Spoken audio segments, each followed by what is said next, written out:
고향 땅, 본토 친척 아비집을 떠나라는 신의 한마디에서 시작해 600만 명의 피눈물을 흘린 뒤에야 비로소 지도 위에 새겨진 이름. 전 세계에서 가장 작지만 가장 격렬한 땅.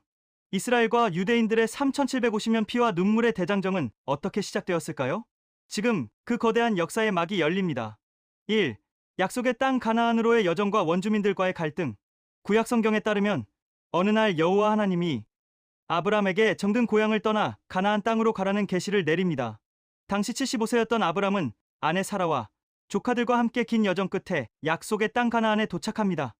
하나님은 이 땅을 아브람과 그의 후손들에게 주겠다고 약속하셨지만 사실 그곳에는 이미 히타이트, 아모리, 히위, 여부스 등 다양한 가나안 7부족들이 독자적인 농경 문화와 다신교, 신앙을 가진 채 살고 있었습니다. 이 시기는 대략 기원전 2000년 초반으로 추정됩니다. 이후 99세가 된 아브람은 하나님과 언약을 맺으며 이름을 아브라함으로 바꾸게 됩니다. 그는 175세에 세상을 떠나 오늘날 요르단강 서안의 헤브론 근처 막벨라 동굴에 묻혔습니다. 아브라함에게는 두 아들이 있었는데 본처 사라에게서 태어난 이삭은 유대인의 조상이 되었고 여종 하갈에게서 태어난 이스마엘은 아랍인의 조상이 되었습니다. 2. 야곱의 12아들과 이집트에서의 노예 생활. 이삭의 아들 야곱은 훗날 하나님으로부터 이스라엘이라는 새 이름을 받게 됩니다. 야곱의 12아들은 유대 역사의 뿌리가 되는 이스라엘 12지파의 시조가 되죠. BC 17세기 중반경 야곱과 그의 가족 70여 명이 애굽 땅 고센으로 내려간 후 야곱의 아들 요셉이 이집트의 총리가 되면서 이집트로 이주해 처음에는 평화롭게 살았습니다. 그러나 세월이 흘러 이집트의 왕조가 바뀌자 상황이 급변합니다. 이스라엘 백성의 인구가 급격히 늘어나자 불안감을 느낀 바로 왕이 그들을 노예로 삼아 가혹한 강제 노동으로 압제하기 시작한 것입니다. 3. 모세의 출애굽과 유일신, 신앙의 탄생. 암흑 같은 노예 생활 속에서 하나님은 모세를 구원자로 세우십니다. 모세는 파라오의 압제를 뚫고 성인 남성만 60만 명, 전체 수백만 명에 이르는 이스라엘 백성을 이끌고 이집트를 탈출 출애굽합니다. 이때가 BC 1446년이고 유대인들이 이집트에 머문 지 430년 만의 일이었습니다. 광야 생활 중 모세는 하나님으로부터 시내산에서 10계명을 받습니다. 특히 나 외에는 다른 신을 두지 말라는 제1계명은 유대교의 핵심이자 인류 역사상 강력한 유일신 신앙의 신론의 기초가 됩니다. 이 계명이 적힌 돌판을 보관한 언약궤, 법궤는 이때부터 이스라엘 민족의 가장 신성한 상징이자 정신적 지주가 되었습니다. 4. 가나안 정복과 다윗 솔로몬의 황금기. 모세의 뒤를 이은 여호수아의 지휘 아래 이스라엘 백성들은 언약궤를 앞장세워 다시 가나안 땅으로 진격합니다. 그곳에서 오랜 세월 동안 우상을 섬기고 있는 부족들과 치열한 영토 전쟁을 벌여서 결국 승리하게 됩니다. 이 과정을 걸쳐 선지자 사무엘이 사울을 첫 번째 왕으로 추대하며 이스라엘 군주제가 시작됩니다. 그러나 진정한 통일 왕조를 완성한 것은 유다 지파 출신의 다윗 왕이었습니다. 다윗은 예루살렘을 정복해 수도로 삼았고 지중해 해안가의 강력한 숙적이었던 블레셋의 거구 골리앗을 쓰러뜨리며 군사적, 외교적 황금기를 엽니다. 그의 영토는 시나이 반도에서 유프라테스강까지 확장되었습니다. 다윗의 번영을 이어받은 아들 솔로몬 왕은 마침내 예루살렘에 웅장한 성전을 짓고 그동안 사방으로 옮겨 다녔던 언약궤를 안치합니다. 이 시기는 이스라엘 역사상 가장 부국강병하고 평화롭고 풍요로운 시대였습니다. 5. 왕국의 분열과 잃어버린 열지파의 비극. 그러나 평화는 오래가지 못했습니다. 솔로몬이 죽고 그의 아들 르호보암이 왕위에 오르자 과도한 세금에 불만을 품은 북쪽 지파들이 반란을 일으킵니다. 결국 기원전 931년경 이스라엘은 북쪽의 이스라엘 왕국 10개 지파와 남쪽의 왕국 2개 지파인 유다와 베냐민 지파로 쪼개지고 맙니다. 분열된 두 왕국의 운명은 참혹했습니다. 북이스라엘은 기원전 722년 강력한 아시리아 제국의 침공으로 수도 사마리아가 함락됩니다. 이때 북쪽의 10개 지파는 전 세계로 흩어지거나 강제 이주당에 동화되면서 역사 속으로 완전히 사라져 이들을 잃어버린 열지파라고 부릅니다. 남유다는 기원전 587년 바빌로니아의 느부갓네살 왕에 의해 예루살렘이 함락되고 솔로몬 성전마저 처참하게 파괴됩니다. 생존한 유대인들은 포로가 되어 바빌론으로 끌려가게 되는데 이를 역사는 바빌론 유수포로기라고 부릅니다. 6. 페르시아의 자비와 제2성전 시대의 개막. 70여 년의 포로 생활 끝에 기적이 일어납니다.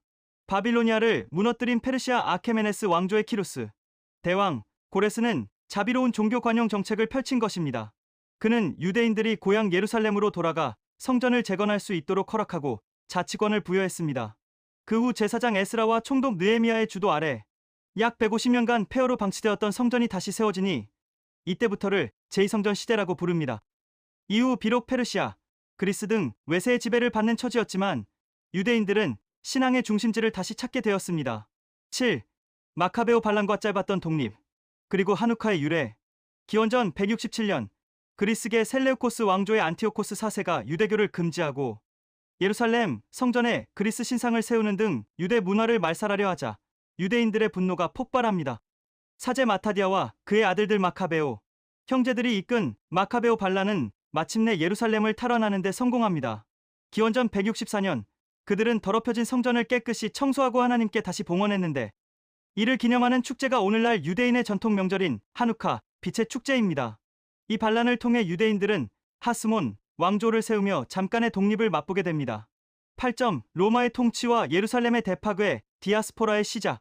기원전 63년 로마의 폼페이우스 장군이 예루살렘을 점령하면서 유대의 독립은 끝나고 로마의 속주가 됩니다. 이 시기에 대중의 메시아로 추앙받던 나사렛, 예수가 십자가형에 처해지는 등 내부적인 종교정치적 갈등이 깊어집니다. 결국 서기 66년 로마의 압제에 저항하는 제1차 유대로마 전쟁이 발발합니다. 7년간의 처절한 전쟁 끝에 서기 70년 로마의 티투스 장군에 의해 예루살렘 성벽이 무너지고 제2성전마저 불타버립니다. 수많은 유대인이 학살당했고 10만 명에 가까운 이들이 포로가 되어 전 세계로 흩어지는 본격적인 디아스포라 민족 이주가 시작됩니다. 이후 서기 132년 바르코바를 중심으로 유대인들이 마지막 대규모 독립봉기를 일으켰으나 로마 아드리아누스 황제에 의해 철저히 진압됩니다. 황제는 유대인들의 정체성을 완전히 말살하기 위해 유대 땅의 이름을 유대인의 철천지원수였던 블레셋의 이름을 따서 시리아, 팔레스티나, 오늘날의 팔레스타인로 바꾸고 유대인들의 예루살렘 출입을 전면 금지해버립니다. 9. 이슬람, 십자군, 오스만 제국 시대와 세계로 흩어진 유대인들.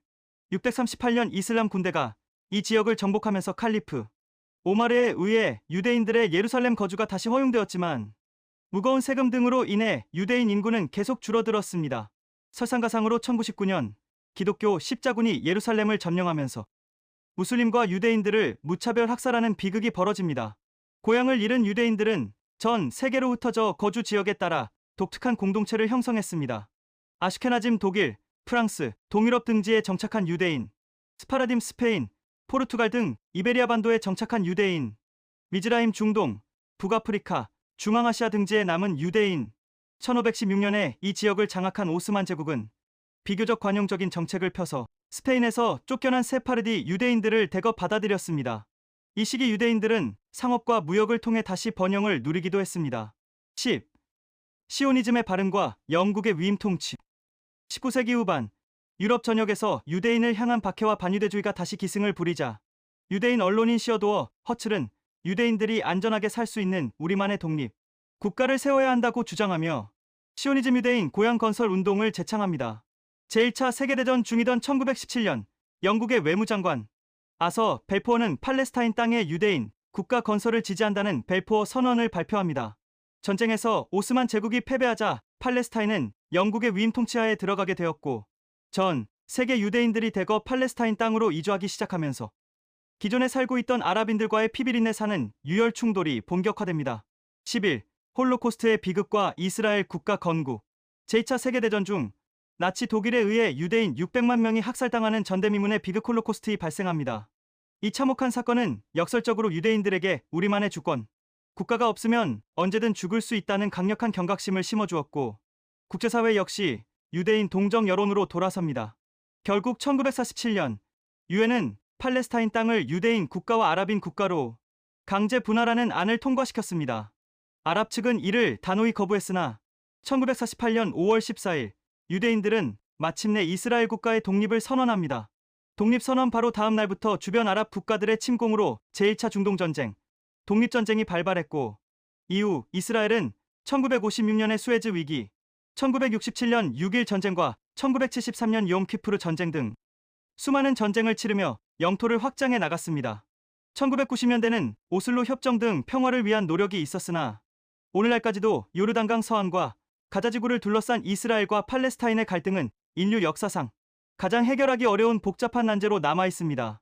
결론 아우트로 3750년이라는 모진 세월 속에서 나라를 잃고 온 세계를 떠돌면서도 그들이 끝내 살아남을 수 있었던 이유는 무엇일까요? 그것은 눈에 보이는 영토는 빼앗겼을지언정 가슴속 깊이 새겨둔 정신과 신념의 등불은 결코 꺼트리지 않았기 때문입니다. 역사는 우리에게 말해줍니다. 삶의 거센 풍랑 속에서 우리가 딛고 선 땅이 흔들릴지라도 우리 내면의 신앙심의 본질과 성경 말씀의 뿌리가 단단하다면 우리는 언제든 다시 일어설 수 있다고 생각합니다. 지금 여러분의 마음 중심에는 어떤 흔들리지 않는 약속이 자리 잡고 있습니까? 오늘의 역사 여행이 여러분의 마음에 작은 울림을 주었다면 구독과 좋아요로 함께 해주세요. 여러분의 소중한 의견을 댓글로 기다립니다. 시청해 주셔서 감사합니다.